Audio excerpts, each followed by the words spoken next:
जी नमस्कार। कैसे आप लोग? उम्मीद करते हैं आप लोग अच्छे होंगे और अपने होने वाले एग्जाम की आप लोग तैयारी कर रहे होंगे। ठीक है।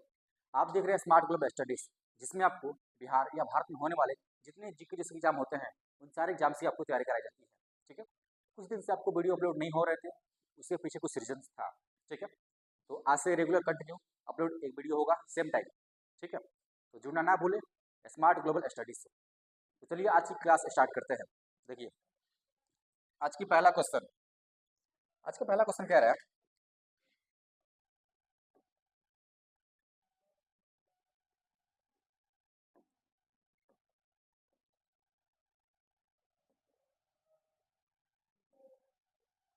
देखिएगा, आज का पहला क्वेश्चन कह रहा है कि निम्नलिखित में से कौन मानव हार्मोन से नहीं है।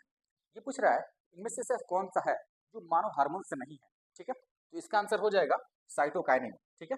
साइटोकाइनिन, क्योंकि ये जो साइटोकाइनिन है ये पौधे हार्मोन है। ठीक है। जो पौधों में कुछ के भाषण काम करता है। ठीक है। ये पादप हार्मोन से, कौन सा हार्मोन से? पादप पादप हार्मोन से। ठीक है। पादप हार्मोन से। और इसका काम क्या है? इसका पौधों में कोशिका विभाजन यानी सेल डिवीजन। ठीक है। सेल डिवीजन यानी कोशिका विभाजन काम करता है पौधों में, कोशिका विभाजन। ठीक है। कोशिका विभाजन का काम करता है कौन? साइटोकाइनिन। ठीक है। आइए इसमें से कुछ और हार्मोन्स दिए हैं, इसके बारे में समझते हैं। देखिए, अगर हम बात करें इंसुलिन की, अगर हम इंसुलिन की बात करें तो जो हमारे बॉडी का जो अंग होता है अग्नाशय। ठीक है। अग्नाशय, उसी अग्नाशय में तीन प्रकार के सेल पाए जाते हैं, जिसे अल्फा बीटा गामा। ठीक है। अल्फा बीटा गामा, तीन प्रकार के अग्नाशय में सेल पाए जाते हैं। उसी में से जो बीटा सेल होता है, ठीक है, जो बीटा सेल होता है, बीटा सेल, इसी बीटा सेल से इंसुलिन का स्राव होता है। ठीक है। क्या होता है? इंसुलिन का स्राव, इंसुलिन का स्राव। और इंसुलिन का स्राव किससे होता है? बीटा सेल से होता है। इंसुलिन का अगर हम काम की बात करें, इंसुलिन का अगर हम काम की बात करें तो ये हमारे बॉडी में शुगर की मात्रा को नियंत्रित करता है। ठीक है। शुगर की मात्रा क्या करता है? नियंत्रित करता है। ठीक है। आइए, अगर हम बात करें एस्ट्रोजन, एस्ट्रोजन यह एक महिला हार्मोन है। ठीक है। महिला हार्मोन है जो महिलाओं के प्रजनन तंत्र को नियंत्रित करता है। ठीक है। अगर बात करें कैल्सीटोनिन, देखिए कैल्सीटोनिन, अगर कैल्सीटोनिन हार्मोन्स की बात करें तो कैल्सी यानी कैल्शियम, कैल्शियम की मात्रा को नियंत्रित करता है। हमारे बॉडी में जो कैल्शियम की मात्रा को नियंत्रित करता है उसका नाम है कैल्सीटोनिन हार्मोन। ठीक है। चलिए अगला क्वेश्चन देखते हैं। अगला क्वेश्चन क्या रहा है कि किस राज्य की राजधानी अमरावती प्रस्तावित है। देखिए, ये बात कर रहे हैं राजधानी के बारे में। आखिर किस राज्य की राजधानी है? किस राज्य की राजधानी अमरावती प्रस्तावित है? इसका आंसर हो जाएगा option number A, Andhra Pradesh. ठीक है। आंध्र प्रदेश। अगर बात करें फिर तेलंगाना की राजधानी क्या है? तेलंगाना की राजधानी अगर हम बात करें तो इसका हो जाएगा हैदराबाद। क्या होगा? हैदराबाद। ठीक है। हैदराबाद। अगर बात करें कर्नाटक की, इसका हो जाएगा बेंगलुरु। बेंगलुरु। ठीक है। और केरल की बात करें तिरुवनंतपुरम। तिरुवनंतपुरम। ठीक है। देखिए, चलिए अगला क्वेश्चन आते हैं। अगला क्वेश्चन बात कर रहा है, समझिएगा, कि चंद्रयान 3 के लैंडर का नाम क्या है। देखिए, ये चंद्रयान 3 की बात कर रहा है। ठीक है। समझिए इसके बारे में। अगर हम चंद्रयान 3 की बात करें तो इसमें इसमें अगर बात करें तो तीन थे, जैसे एक ऑर्बिटर हो गया, लैंडर हो गया और रोवर हो गया। ठीक है। ऑर्बिटर जो है वो चंद्रमा के कक्षे में चक्कर लगाएगा। ठीक है। जो लैंडर वो चंद्रमा के धरती पे यानी चंद्रमा के सतह में सॉफ्ट लैंडिंग कराएगा। और जो रोवर है वो 6 पहिया वाला एक वाहन है जो चंद्रमा की धरती पे रिसर्च करेगा, पता लगाएगा। ठीक है। तो ये हम कह रहे हैं लैंडर। लैंडर का नाम क्या है? देखिए, एक तो था ऑर्बिटर, दूसरा था लैंडर और तीसरा था रोवर। क्या था? रोवर। ठीक है। ये जो ऑर्बिटर है ये चंद्रमा की कक्षा में चक्कर लगाएगा। क्या करेगा? चक्कर का काम करेगा। चंद्रमा की कक्षा में चक्कर। ठीक है। अगर हम लैंडर की बात करें तो ये सॉफ्ट लैंडिंग करेगा। क्या करेगा? सॉफ्ट लैंडिंग करेगा। और इसका अगर नाम बात करें, इसका नाम रखा गया है विक्रम। क्या नाम रखा गया? विक्रम। विक्रम। और रोवर की बात करें तो ये 6 पहिया वाला एक वाहन है जो चंद्रमा की सतह पे रिसर्च करेगा, ठीक है। और इसका नाम है प्रज्ञान। क्या नाम है? प्रज्ञान, ठीक है। तो ये हमसे क्या पूछा है कि चंद्रयान 3 के लैंडर का नाम पूछा है। तो लैंडर का नाम क्या हो जाएगा? देखिएगा, लैंडर का नाम क्या होगा? विक्रम। ऑप्शन नंबर हमारा क्या होगा? ऑप्शन नंबर बी, ठीक है। ऑप्शन नंबर बी, प्रज्ञान समझ गया आप। ये रोवर है, क्या है? रोवर है जो चंद्रमा के सतह पे रिसर्च करेगा। विक्रम जो सॉफ्ट लैंडिंग करेगा, ठीक है। लूनर उसी से एक संबंधित एक नाम है। अगर हम डी बूस्टिंग की बात करें, ठीक है, डी बूस्टिंग समझिएगा, डी बूस्टिंग शब्द है। जैसे देखिए, अगर चंद्रमा की धरती पे जब हम उतरते हैं, ठीक है, कोई भी अंतरिक्ष यान कोई भी उतरता है वहाँ पे, तो उसकी स्पीड बहुत तेज होती है, ठीक है। तो उसी स्पीड को धीमी करने के लिए, उसी स्पीड को कंट्रोल करने के लिए, तो उसकी स्पीड को धीमा करने के लिए, ठीक है, धीमा करने के लिए हम जो जो प्रयोग करते हैं उसका क्या नाम है? डी बूस्टिंग, ठीक है। एंटी बूस्टिंग हम उसे कहते हैं, ठीक है। चलिए अगला क्वेश्चन देखते हैं। अगला कह रहा है कि 8वीं अनुसूची में कितनी भाषाओं को शामिल किया गया है।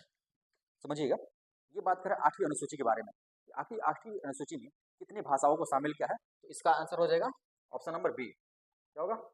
ऑप्शन नंबर बी, यानी 22 भाषाओं को, ठीक है। जो हमारा संविधान है, हमारे संविधान में 22 भाषाओं का उल्लेख किया गया है, ठीक है। 22 भाषा, अगर हम बात करें 22 भाषा की, देखिए पहला हो जाएगा कश्मीरी,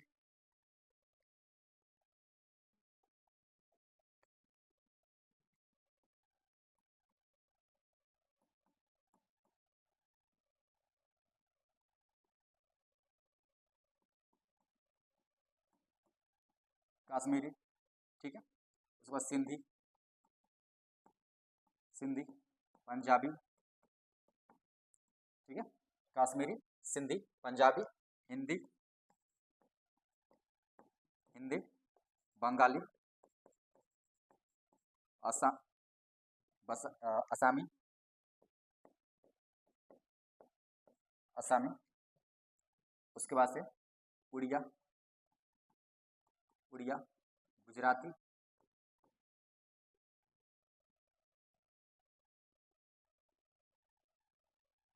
गुजराती, मराठी, मराठी, कन्नड़, तेलुगु, तमिल, मलयालम, मलयालम, ठीक है। इसके बाद से उर्दू, उर्दू, संस्कृत, संस्कृत, नेपाली, मणिपुरी, कोकड़ी, बोडो, बोडो, डोगरी, मैथिली और संथाली, ठीक है, संथाली। देखिए, ये टोटल 22 भाषा है, ये वो टोटल 22 भाषा है जो हमारे संविधान में उल्लेखित है, ठीक है। इसमें से अगर हम बात करें अंग्रेजी भाषा, तो अंग्रेजी भाषा हमारे संविधान में नहीं है, ठीक है। अंग्रेजी भाषा की अगर हम बात करें तो अंग्रेजी भाषा हमारे संविधान में नहीं है, ठीक है। अगर हम बात करें कि ऐसी कौन सी जो भाषा है जो भी प्रस्तावित है संविधान में, तो 2 ऐसी भाषा है, एक है राजस्थानी और एक है भोजपुरी। राजस्थानी और भोजपुरी, ये 2 ऐसी भाषा है जो भी संविधान में प्रस्तावित है कि संविधान में इसको जोड़ा जाए, ठीक है। और अंग्रेजी शामिल नहीं है हमारे स्थिति में, ठीक है। चलिए आइए अगला क्वेश्चन देखते हैं। अगला क्वेश्चन कह रहा है कि डोडा बेटा किस पर्वत की सबसे ऊंची चोटी है। ये डोडा बेटा की बात कर रहा है कि डोडा बेटा जो है ये किस पर्वत की सबसे ऊंची चोटी है, तो ये हो जाएगा नीलगिरी की। किसकी? नीलगिरी, ऑप्शन नंबर हमारा डी, ठीक है, नीलगिरी। अगर हम बात करें अन्नामलाई की, देखिएगा अन्नामलाई ये दक्षिण भारत की सबसे ऊंची चोटी है। नहीं, देखिएगा ये पर्वत श्रेणी है, ठीक है। देखिए जो अन्नामलाई है, इसी अन्नामलाई की एक चोटी है, एक चोटी, और इस चोटी का नाम है अनाईमुड़ी, अनाईमुड़ी, ठीक है। जो अन्नामलाई है इसकी एक चोटी है अनाई मोड़ी, और ये जो अनाई मोड़ी है ये दक्षिण भारत की सबसे ऊंची चोटी, ठीक है, दक्षिण भारत की सबसे ऊंची चोटी, सबसे ऊंची चोटी, ठीक है। अगर आपसे सवाल कर रहा है कि दक्षिण भारत की सबसे ऊंची चोटी कौन सी है, तो हो जाएगी अनाई मोड़ी, और किसके हिस्सा है, कि अन्नामलाई की, ठीक है। अगर हम बात करें काडवाम, ठीक है, तो ये भारत की सबसे दक्षिणी पर्वत श्रेणी है, भारत की सबसे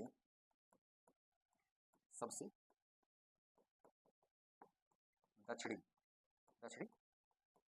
पर्वत श्रेणी, ठीक है, भारत की सबसे दक्षिण पर्वत श्रेणी, ठीक है। अगर हम बात करें महेंद्रगिरी की, किसकी बात करें, देखिएगा, अगर हम महेंद्रगिरी की बात करें या फिर महेंद्रगिरी क्या है, देखिए ये जो पूर्वी घाट है, पूर्वी घाट, उस पूर्वी घाट की एक पर्वत श्रेणी है, पूर्वी घाट की पर्वत श्रेणी, पूर्वी घाट की पर्वत श्रेणी, ठीक है। इसकी अवस्थिति बात करें तो इसकी अवस्थिति कहाँ है, उड़ीसा में, कहाँ है, उड़ीसा, ठीक है, कहाँ है, उड़ीसा में। चलिए, आई होप समझ गए होंगे। आइए अगला क्वेश्चन देखते हैं।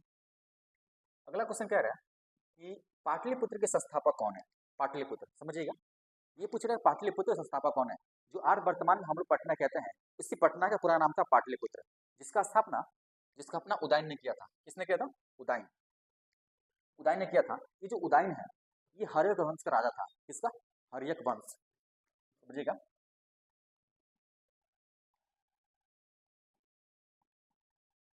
हर्यक वंश, ठीक है। इस हर्यक वंश के संस्थापक की अगर बात करें कि हर्यक वंश की स्थापना किसने किया था, संस्थापक ये थे बिंबिसार, कौन थे, बिंबिसार, बिंबिसार थे, ठीक है। बिंबिसार के जो पुत्र थे, बिंबिसार का पुत्र, उनका नाम था अजातशत्रु, क्या नाम था, अजातशत्रु, ठीक है, अजातशत्रु के एक पुत्र थे और इनका नाम था उदयन, क्या नाम था, उदयन, और जो उदयन थे इन्होंने क्या किया था, पाटलिपुत्र का स्थापना किया था, ठीक है, पाटलिपुत्र का स्थापना किया था, जो आज वर्तमान में पटना के नाम से हम लोग जानते हैं, ठीक है। आइए अगला देखते हैं। अगला क्वेश्चन कह रहा है कि संविधान सभा के प्रथम अध्यक्ष कौन थे। देखिए ये संविधान सभा की बात कर रहा है कि संविधान सभा के प्रथम अध्यक्ष कौन थे। तो इसकी अगर हम बात करें, देखिएगा, सबसे पहला बात, संविधान सभा की पहली बैठक, ठीक है, इसकी अगर पहली बैठक की बात करें, पहली बैठक कब हुई थी, इसकी संविधान सभा की जो पहली बैठक हुई थी वो हुई थी 9 दिसंबर 1946 ईस्वी को, ठीक है, कब हुई थी, 9 दिसंबर 1946 ईस्वी को। इसी जो पहली बैठक हुई थी, इसी पहली बैठक में जो वरिष्ठ सदस्य थे, जो एज में जो वरिष्ठ सदस्य थे, उन्हीं को संविधान सभा का क्या बनाया गया, अध्यक्ष बनाया गया था, ठीक है। और वो कौन थे उस समय, डॉक्टर सच्चिदानंद सिन्हा। ये जो बने थे ये अस्थाई नहीं बल्कि अस्थाई बने थे। कैसा बने थे, ये अस्थाई, ठीक है, ये अस्थाई अध्यक्ष बने थे, ये अस्थाई अध्यक्ष बने थे डॉक्टर सच्चिदानंद सिन्हा, ठीक है। लेकिन जब संविधान सभा की दूसरी बैठक हुई, दूसरी बैठक अगर बात करें, दूसरी बैठक ठीक इसके 2 दिन बाद यानी 11 दिसंबर 1946 ईस्वी को हुई थी, ठीक है, 11 दिसंबर 1946 ईस्वी को हुई थी। और 11 दिसंबर 1946 ईस्वी को डॉक्टर राजेंद्र प्रसाद, किसको, डॉक्टर राजेंद्र प्रसाद को अस्थाई अध्यक्ष बनाया गया। क्या बनाया गया, अस्थाई अध्यक्ष, ठीक है, इनको अस्थाई अध्यक्ष बनाया गया, ठीक है। देखिए संविधान सभा की पहली बैठक 9 दिसंबर 1946 को हुई थी, जिसमें डॉक्टर सच्चिदानंद सिन्हा को अस्थाई अध्यक्ष बनाया गया। क्या बनाएगा, अस्थाई अध्यक्ष बनाया गया, ठीक है। तो दूसरी बैठक हुई 11 दिसंबर 1946 को, उसमें डॉक्टर राजेंद्र प्रसाद को अस्थाई अध्यक्ष बनाया गया, ठीक है, अस्थाई अध्यक्ष। अगर हम बात करें देखिएगा इनकी एच.सी. मुखर्जी की, ठीक है। अगर एच.सी. मुखर्जी की बात करें तो इस संविधान सभा के उपाध्यक्ष थे, संविधान सभा के उपाध्यक्ष, संविधान सभा के उपाध्यक्ष, ठीक है। अगर आपसे सवाल करें कि संविधान सभा के उपाध्यक्ष कौन थे, तो वो थे एच.सी. मुखर्जी। कौन थे? एच.सी. मुखर्जी, ठीक है। अगर बात करें कि संविधान सभा के सलाहकार कौन थे, संविधान सभा के सलाहकार, ठीक है, यहां लिखते हैं। अगर हम सलाहकार की बात करें, संविधान सभा के सलाहकार कौन थे, तो वो थे बी.एन. राव। कौन थे? बी.एन.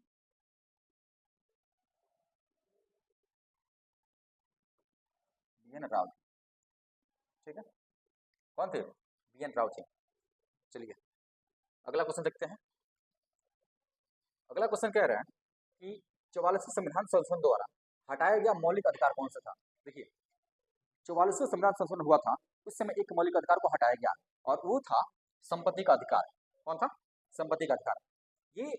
ये मौलिक अधिकार से हटाकर, ठीक है, मौलिक अधिकार से हटाकर इसको भाग 12, ठीक है, भाग 12 में और कहा 300 के क, 300 के कम है। देखिए इस जो संपत्ति का अधिकार है इसको यहाँ से उठाकर, कहाँ से उठाकर, मौलिक अधिकार से निकालकर भाग 12 यानी 300 के कम में जोड़ दिया गया और इसे कानूनी अधिकार बना दिया गया। क्या बनाया गया?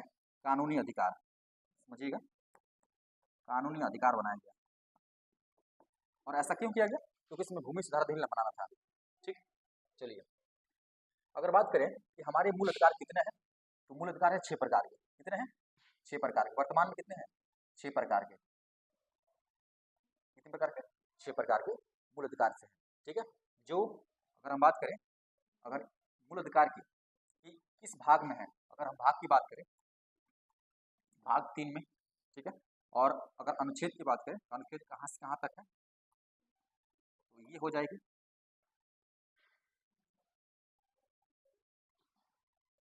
12 से 35 तक, ठीक है। कहाँ से? 12 से 35 तक, ठीक है। मौलिक अधिकार की चर्चा कितना अनुच्छेद तक?